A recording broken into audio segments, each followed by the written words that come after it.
Buenos días, chicos. Bueno, el día de hoy vamos a trabajar la asignatura Pensamiento Científico. Es día 3, Thursday, 30 de abril del 2020. Listo, entonces vamos a iniciar, a continuar las clases. Inicialmente vamos a escribir en el cuaderno el purpose, que es reconoce algunas combinaciones y algunas mezclas. Este es algo que ya conocemos, ya se nos hace familiar, pero pues es necesario hablar de él, ¿listo? Una combinación es la unión de dos o más sustancias que dan origen a otra con nuevas propiedades. Una sustancia que es producto de una combinación tiene cambios en su composición, por lo que sus propiedades son diferentes a las de las sustancias iniciales, es decir, a las que se unieron para poder crear esta nueva sustancia. Por ejemplo, el agua. El agua está formada por dos sustancias. Una es el hidrógeno y otra es el oxígeno.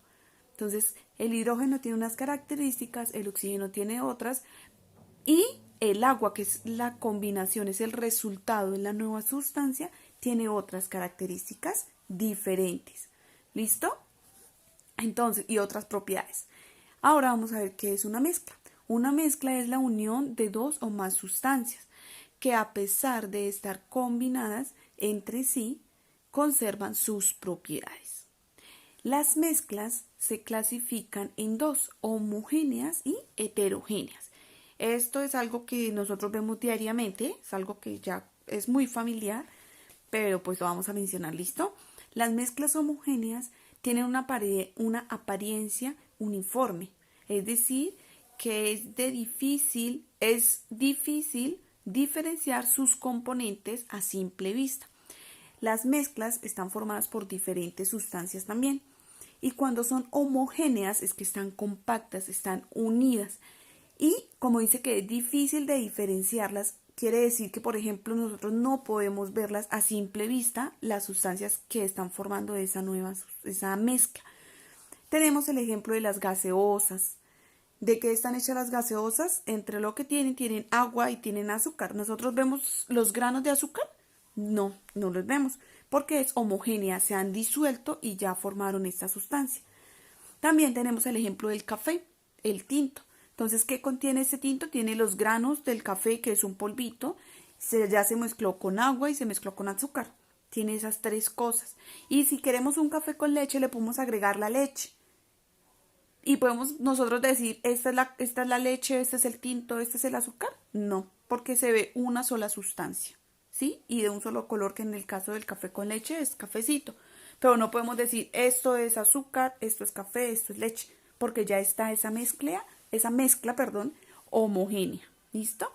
Las otras mezclas son las mezclas heterogéneas, que no son uniformes y es posible diferenciar con facilidad las sustancias que la conforman.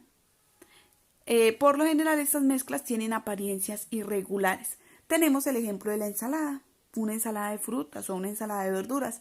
Ahí tenemos una mezcla de diferentes frutas, por ejemplo. Tenemos manzana, melón, piña, banano, y podemos diferenciar. Nosotros la servimos en un plato y podemos sacar este pedacito de manzana, este pedacito de melón, este pedacito de banano, porque sí se mezclan, porque es una mezcla, pero cada una se mantiene, ¿sí? No se pueden diferenciar entre sí. ¿Listo? Otro ejemplo que tenemos es el del experimento que hicimos la clase pasada del agua con el aceite. Ahí podemos ver en la imagen, el aceite está arriba, el agua está abajo, las podemos diferenciar perfectamente. A diferencia, por ejemplo, de mezclar agua con azúcar, nosotros agitamos el agua con el azúcar y se mezcla, se ve solo transparente, no se ve cuál es el azúcar. ¿Listo? Entonces recuerden, mezclas homogéneas, mezclas heterogéneas. Para las mezclas nosotros necesitamos, o en ocasiones debemos separarlas. ¿Listo? Hay 5 métodos para separar mezclas. Entre ellos tenemos el tamizado, que se usa cuando los componentes de la mezcla son sólidos y tienen diferente tamaño. Ahí tenemos una imagen que es como un colador. Podemos separar nosotros diferentes componentes que tiene esta mezcla. ¿Listo? Los más delgaditos son los que van a pasar y quedan en el plato. Los más gruesitos son los que quedan en la parte de arriba. ¿Listo? Otro método es la filtración. Entonces, en la filtración, ¿qué es? Es la técnica más sencilla para separar sólidos de líquidos. Entonces, por ejemplo, tenemos en un vaso un poquito de arena con agua. Entonces ponemos un papelito que se llama papel filtro y ponemos un embudo y abajo ponemos otro recipiente. Entonces echamos el agua del vaso que está mezclada con la arena y lo ponemos ahí. Eso se demora, pero solamente va a pasar lo que el papel filtro permite, que en este caso sería el agua. Entonces, abajo en el vaso que tenemos ahí en la imagen, abajo queda el agua y arriba sobre ese papel va a quedar la arena o la sustancia que sea sólida. ¿Listo?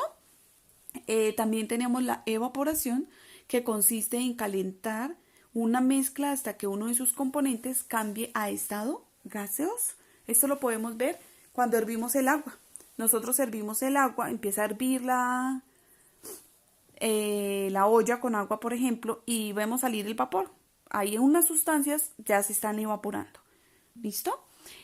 Otro es la decantación, que se deja reposar una mezcla hasta que por diferencias de densidad los componentes se separen, quedando uno en el fondo y otro en la superficie.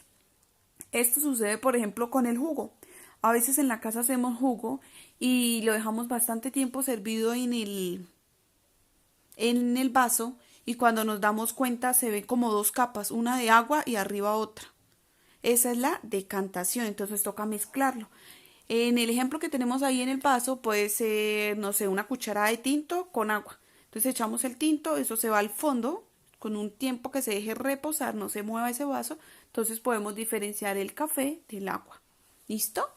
Y tenemos la destilación, que esta sí se debe hacer en el laboratorio porque se utilizan bastantes elementos de laboratorio, como lo vemos en la imagen. Entonces la destilación se usa en herramientas que permiten que los componentes de la mezcla se conviertan en gas y luego en líquido. ¿Qué pasa con esta destilación? Acá tenemos abajo un mechero que es fuego, es alcohol, bueno, fuego, calentamos este vaso que está ahí y eso tiene agua, ahí dice que agua salada. Entonces, ¿qué pasa? Se evapora esa agua, se calienta y empieza la evaporación, empieza a salir. Y después, cuando se enfría esa agua, empiezan a caer goticas, que es agua también. Pero entonces eso ya es otro de los componentes que había inicialmente. ¿Listo? Esto lo podemos ver, por ejemplo. Listo, entonces esto se puede hacer en un laboratorio porque necesitamos los elementos necesarios. ¿Listo? También puede ser, por ejemplo, cuando está haciendo mucho frío y las lámparas del carro como que se empañan, entonces primero se ve como un vapor y después se empiezan a formar como goticas de agua. Eso es destilación, ¿listo? Bueno, chicos, esto es todo por hoy. Toman por favor sus apuntes en el cuaderno y nos vemos en la clase virtual. Que tengan un feliz día. Chao.